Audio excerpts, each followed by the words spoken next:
기쁨의 시간입니다. 우리 아침 예배로 하나님 앞에 함께 나가겠습니다. 오늘은 사도행전 24장 24절에서 25장 5절까지의 말씀을 함께 읽으시고 하나님 말씀 나누겠습니다. 수일 후에 벨릭스가 그 안에 유대 여자 두루실라와 함께 와서 바울을 불러 그리스도 예수 믿는 도를 듣거늘 바울이 의와 절제와 장차 오는 심판을 강론하니 벨릭스가 두려워하여 대답하되 지금은 가라. 내가 틈이 있으면 너를 부르리라.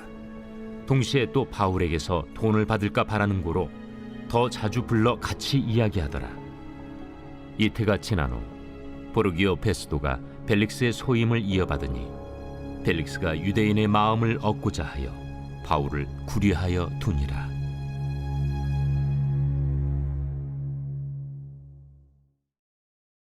제 25장.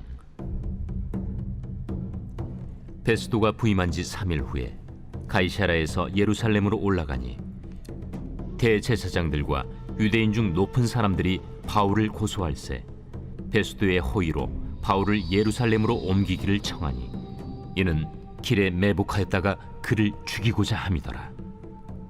베스도가 대답하여 바울이 가이사라에 구류된 것과 자기도 멀지 않아 떠나갈 것을 말하고 너희 중 유력한 자들은 나와 함께 내려가서 그 사람에게 만일 옳지 아니한 일이 있거든 고발하라. 많은 사람들이 성경을 읽습니다. 그러나 성경을 중세부터 현대까지 많은 예술 작품의 모티브가 되는 이 고전 정도로만 취급하는 경우들이 있습니다. 여러분, 이것은 잘못된 관점이죠. 그 진리 자체에 대한 어떤 갈망이 아니라 그냥 성경이라고 하는 하나의 수단을 가지고 다채롭게 얘기하는 그런 관점들, 우리 주변에는 문학이나 대화 속에 또 우리가 익히 접하는 이야기들 속에 이런 일들이 너무나 많이 있다는 거죠.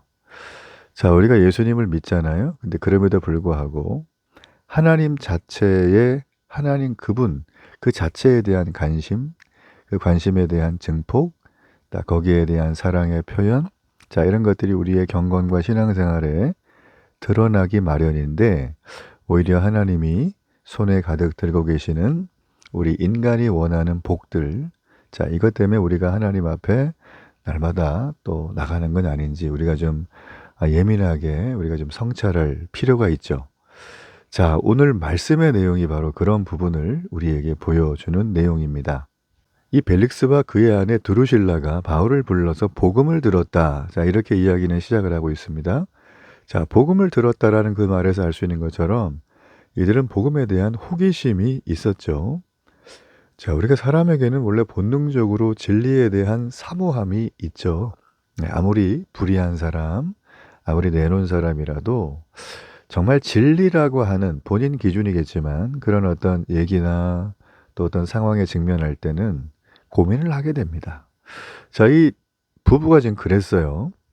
근데 이 부부의 실제 이 맺어진 이야기를 우리가 한번 들어보면 굉장히 좀 불의한 부부의 커플입니다. 그게 무엇인가?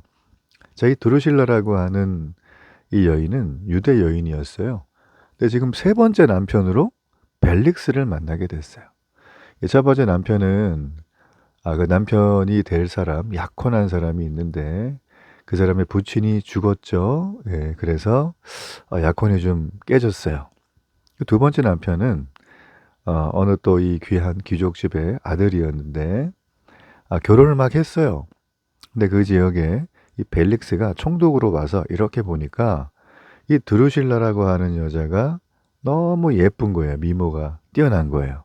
당시 그의 나이가 14세 가량 됐다고 합니다. 그 여인의 나이가. 그래서 벨릭스가 잔꾀, 함정을 파죠.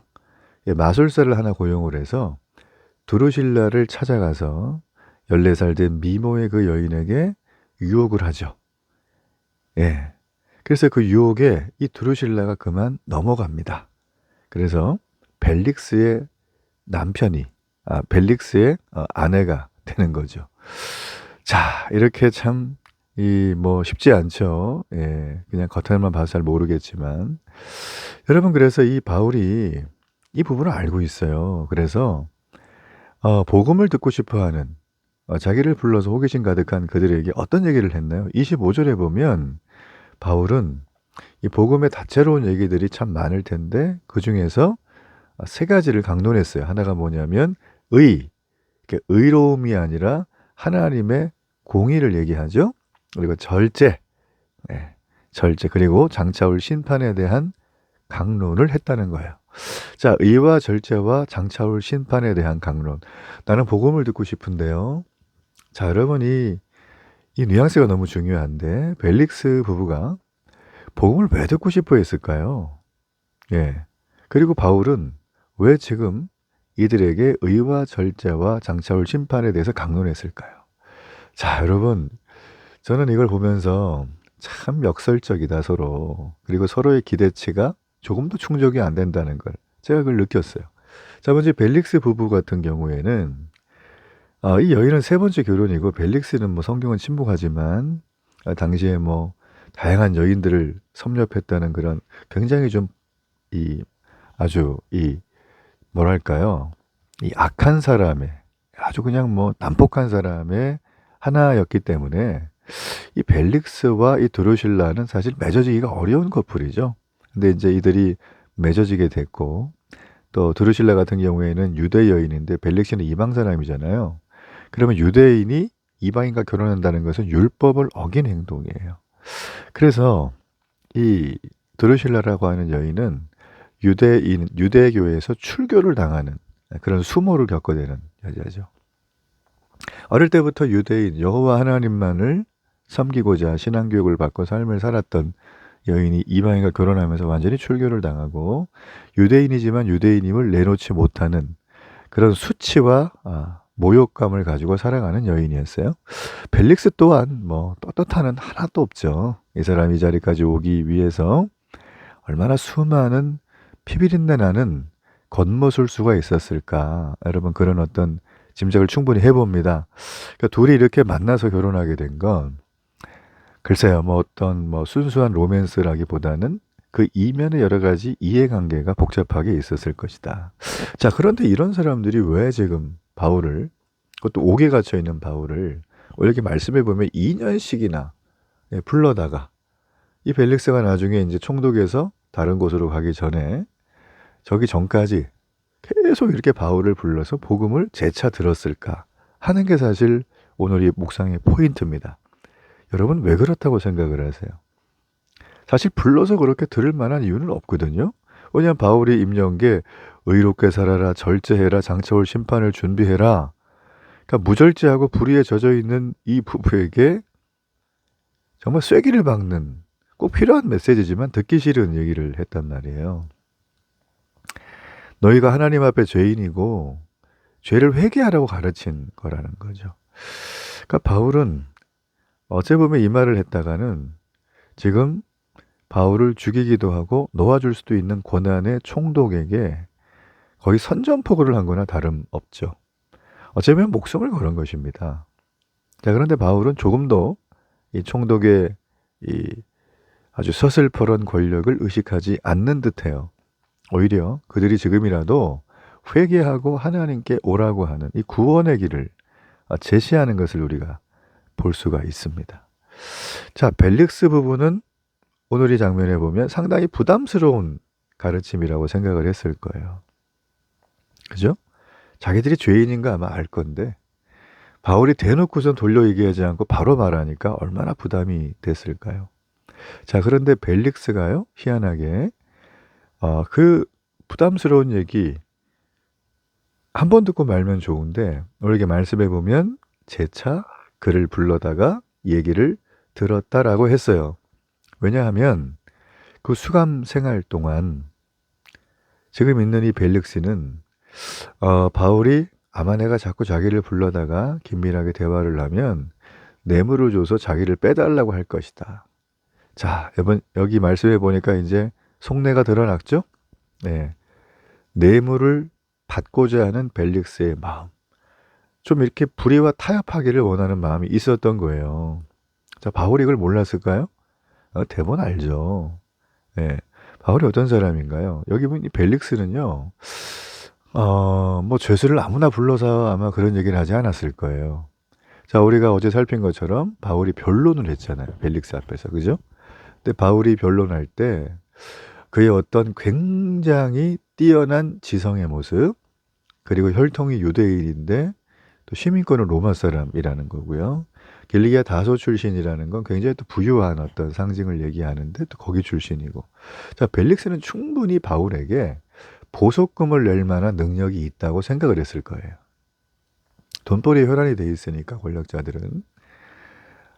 그래서 아마 지금 이 바울에 대해서 벨릭스는 그 깊은 인상을 받고, 그래? 그럼 내가 돈 좀 벌어야겠다. 자, 이런 마음이 이 바울을 자꾸 불러다가 얘기를 듣게 하는 그런 어떤 동기가 되지 않았는가 싶습니다. 자, 그럼 두루실라 입장을 한번 생각을 해볼까요?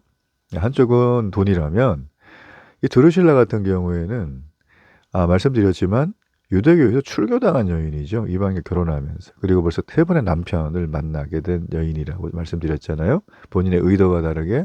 물론 2번째, 3번째는 본인이 선택해서 간 거기 때문에. 그 선택으로 인해서 본인의 어떤 이 사상적이고 민족적 뿌리채 뽑혔지만 여전히 두루실라의 마음에는 이런 수치를 좀 만회할 만한 어떤 해결책이 좀 필요했던 것 같아요. 근데 바울이 자기를 좀 인정을 해준다면, 혹은 바울이 자기 얘기를 듣기만 해도 상담만 잘해주셔도 위안이 될 것 같다는 어떤 그런 인간적인 신락 같은 희망이 그에게 없었을까요? 그녀에게.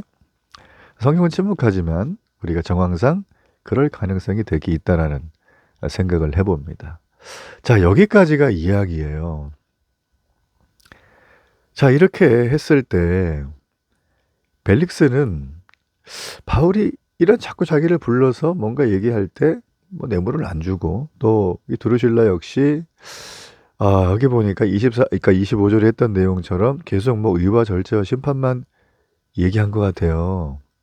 벨릭스와 그 아내의 마음에 기쁨이 임했더라 이런 얘기가 없죠.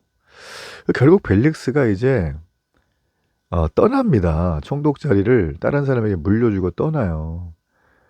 근데 바울이 무죄하다는 건 벨릭스가 바보가 아닌 이상 다 알고 있었어요. 뭐 그런 여러 가지 얘기들은 제가 지난 시간에 벌써 나눴죠. 바울은 뭐 성전에 들어가서 이스라엘 민족의 소요 사태를 선동한 적도 없고, 기간이 너무 짧아요. 보름밖에 안 되고요.